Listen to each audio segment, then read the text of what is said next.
Yo! Jay, happy to be here. I was before that little outburst. Welcome back, everybody, to the McInnes Marketing Minute. Even though you babble on, it should be... Don't ever try and control my time. The McInnes Marketing 100 Minutes. This week, we're going to be breaking down, is the market slowing down? Or is it actually just as busy, but seller expectation has just soared through the roof. Soared through the roof. Soared through the roof. Yes, we'll run with that. We'll run with that. So, I'll start with the preface here. So most people are... Give me strength. 40 seconds into a video, this happens As twice. you will. The preface of this is a lot of people are coming to us saying there don't seem to be as many offers taking place right now, so therefore we feel that the market is slowing down a bit. What's your reaction to that, Jay? I think the reality of that line of questioning is the market slowing down, or are sellers' expectations so high that they are attracting less offers per... A bit faster with the talking, if you will. Per circumstance, but by way of the market climbing and prices increasing, no, the market is not slowing down. Yeah, and I think that's evident when you look at the numbers, when you look at the monthly update as well. There are still record amounts of sales taking place. Everything's still moving onwards. But the only thing they don't record is the amount of offers per transaction. Well, that's the subjective point. And we were talking about this beforehand.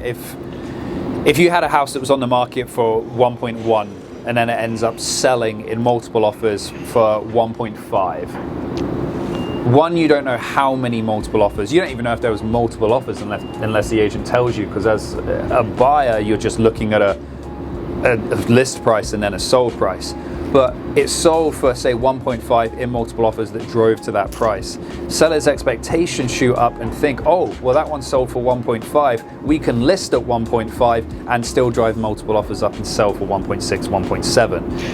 And that's where the misinterpretation of less offers comes in and the market's not as hot. Yeah. And I think the biggest question on that is not how many offers or what the gap is, 1 to 1.5 as we've discussed, but when looking at the comparables before that sale, what was the market value? So if it was market value 1.4 and they listed at 1.1 and they went to 1.5, they're not 400 over market, they're 400 over ask, but they listed 300 under market. So they're only actually 100,000 over. So the only increase of market value was 100,000. Mm-hmm. So that gap, and you can only find that by looking at the comps pre-sale of that unit, is what needs to be focused on. But what people are doing is saying, oh, they drove up to 1.5, that's the new benchmark, we're gonna start at that and assume 1.7, as you just said. So the expectation of the seller is starting from a place that was created with the frenzy of multiples, not just this is a regular market value and let's pick a strategy, and then their expectations are of course higher. Yeah, and we see this in all cycles. This happens with sellers on when it's a seller's market. Their expectations get wildly inflated. Different things come into their mind about why they're now worth 1.7, even though the comparables say otherwise, and so forth. And then the same happens on the opposite end with buyers. And we've been going through that for the last couple of years. You know, buyers all of a sudden assume that it's a buyer's market, and it's a crazy buyer's market, so therefore they should be getting 100 grand off anything that's, as a minimum, that's out there. So it's a cyclical process, and that's what we're coming across now. So it's seller expectation that's elevated stupendously to cause that, but the numbers, as we'll go through next week for the market, they're proving that the market is still extremely busy. The market will still move, but it's not just a case of, hey, we can just put it on at whatever we want and we're going to get a couple 100 grand and 10 offers to pick from. We are under 5 minutes almost. You have 40 seconds. Do not go over, please. I think the main thing here is that the market is still moving in the direction it was.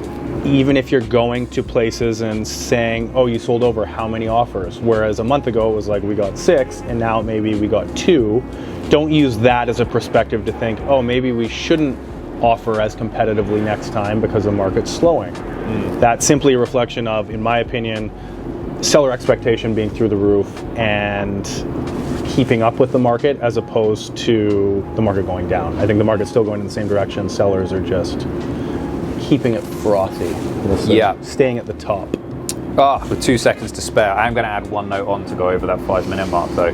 Sellers, don't shoot yourself in the foot as well. Like a couple of years ago, you would have absolutely killed to get some of the prices in which you're getting now, but because of unwarranted and unrealistic expectations, you're looking at maybe 1.9 million as a bad price to get for your home when it's still a fantastic price to get, but because of the unrealistic expectations, you're assuming it's not a bad price when, you know, a couple of years ago you would have killed to get 1.7, 1.8 million for your home. So don't shoot yourselves in the foot. That sums us up for this week. Greed. Green-eyed monster. No, that's jealousy. Greed. On that note, we'll see you next week, guys. We're out. Start with the rodent. That was good. No, do not start with the rodent. Al, I pay the bills. You're starting with the rodent.